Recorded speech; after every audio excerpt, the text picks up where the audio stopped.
अव्यक्ति परिवार में आपका स्वागत है। आज है दिन 11। आओ स्वर्ग बनाए अपने अंदर। भगवान का प्लान सच्ची एकता के लिए हद के मनुष्यों के प्लान्स को संभाल लेता है। ये अव्यक्त इशारे अंतिम परीक्षाओं में पास होने के लिए परखने की शक्ति को बढ़ाओ। आगे Signal Avyakt, au fur et à mesure que vous progresserez, Maya se présentera à vous d'une manière telle que vous aurez vraiment besoin du pouvoir de discerner. Gardez éternellement avec vous le pouvoir de discerner. Autrement, vous finirez par errer sur le chemin spirituel. Vous ne serez pas en mesure de devenir une incarnation des codes de conduite du clan Brahmin. Om Shanti. Voici maintenant, oui, les Didi.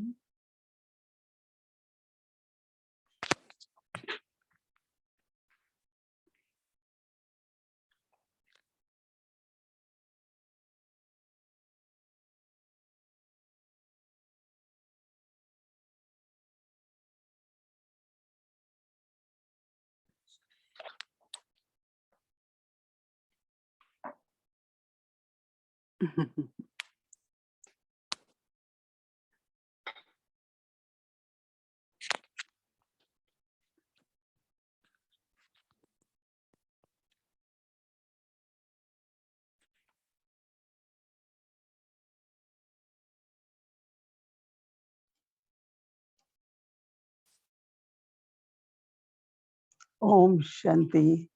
Om Shanti. हम लोग यहाँ एक कहावत है कि सर्व के सहयोग से सुख में Il y a un dicton, quand on a la coopération de tous, il y a du bonheur.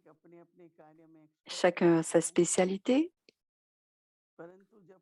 Chacun est un expert dans sa propre tâche. Mais quand il y a une tâche, si chacun y met du sien, à ce moment-là, cette tâche, non seulement elle s'effectuera, mais tout le monde en sera heureux. En 1988, il y a eu un projet à l'ONU et le nom de ce projet était « Avec l'aide de chacun, créons un monde du bonheur ». Et ce qui se passait, pour se comprendre les uns les autres, on a besoin. Alors, quand on a besoin les uns des autres, quand on a besoin de donner, on avait beaucoup de dépliants et il faisait une tour en utilisant ces papiers. Chacun, il faisait une tour et tout le monde devait rester en silence et construire leur tour avec les papiers et se poser la question. Alors, ils avaient tous leur manière de faire cette tour en papier et l'idée, c'était de compléter cette tour.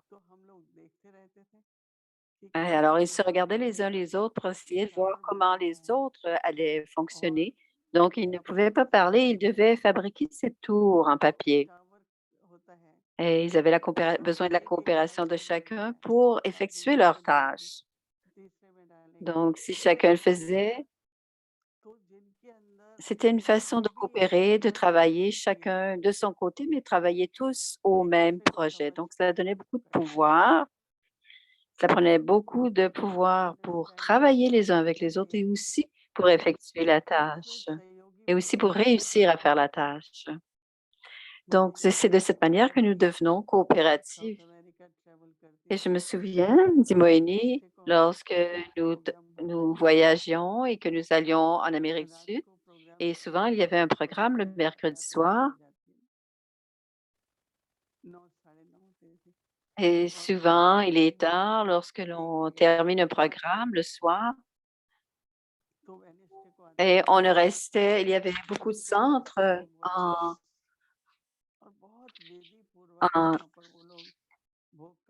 on avait besoin de beaucoup de coopération à ce moment-là.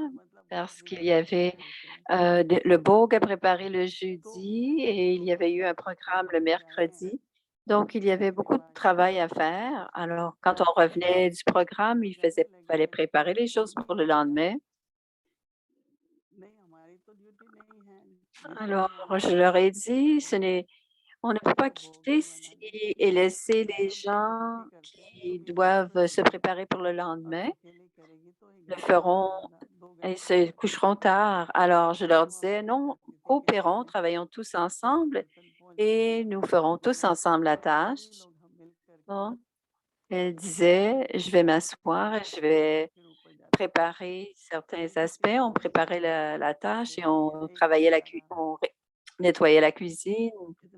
Donc, tous en coopérant pendant une vingtaine de minutes, on avait terminé de faire la préparation pour le lendemain, plutôt que de laisser une seule personne passer 2 heures ou 3 heures à se préparer pour le lendemain. Donc, elle disait, c'était très important que tous mettent la main à la tâche, à la pâte et terminent le travail plus rapidement et ça s'appelle la coopération. Alors, Moïni parle de si certains disent non, je dois partir, l'énergie des autres aussi, ben, et Moïni dit, moi je dis toujours, faisons-le tous ensemble et tous partiront au même moment et la tâche est faite rapidement. Donc, parfois, c'est une dizaine, une quinzaine de minutes de plus, mais c'est de créer cette énergie que nous allons tous travailler ensemble et nous allons tous travailler dans l'unité. Alors, que veut dire l'unité? Pourquoi voulons-nous l'unité? Nous voulons l'unité pour être dans la coopération, pour être coopératifs. Donc, ils ont de l'amour les uns pour les autres. Et quand il y a de l'amour, tous travaillent ensemble. Et si nous suivons une seule direction, nous sommes tous en train de suivre Shrimad. C'est ainsi cette unité, l'unité qu'il y aura à l'âge d'or, c'est-à-dire qu'il n'y aura aucun conflit, aucune dualité.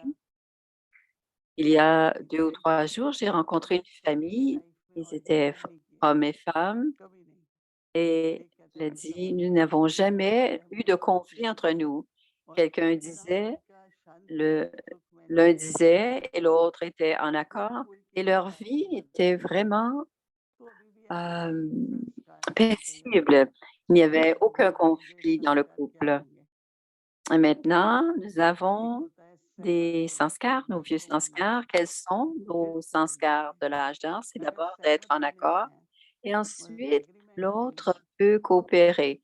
Si on n'est pas d'accord, on ne peut pas coopérer, dit Moïni. Donc, les méthodes de coopération peuvent être différentes et les opinions peuvent aussi être différentes, mais il y a un accord qui doit être pris. On doit comprendre ce que l'autre a besoin et ainsi on peut être d'accord pour ce qui devra être fait. Et nous finirons par être en accord. Ça prend beaucoup de courage et d'enthousiasme et il y aura aussi du succès dans la tâche. Donc, il y a toutes sortes de significations et toutes sortes d'éléments qui sont dans l'unité, la coopération, le courage. Aujourd'hui, quelqu'un a dit, j'ai beaucoup d'amour pour Dieu. Et Moïni a dit, vous devez transformer cet amour pour Dieu en émotion et ça augmentera votre capacité, votre habileté, votre spécialité, mais cela coûte quand quelqu'un donne. Il y a beaucoup de revenus avec les émotions. Tout le monde a de l'amour, Baba. Quand on a des comportements, qu'on doit faire les tâches de Baba, la bhavana, qui sont les émotions, les sentiments, est très important. Et c'est ce que Baba nous a donné, une grande famille, un grand yagya et beaucoup de tâches. Donc, il est très important d'être dans l'unité, dans la coopération pour comprendre Et se comprendre les uns les autres et d'être en accord les uns avec les autres. Et pour comprendre les sanskars de l'âge d'or, et à l'âge d'or, nous, et de plus en plus, à l'âge de confluence, on doit laisser émerger ces sanskars de l'âge d'or. Om Shanti.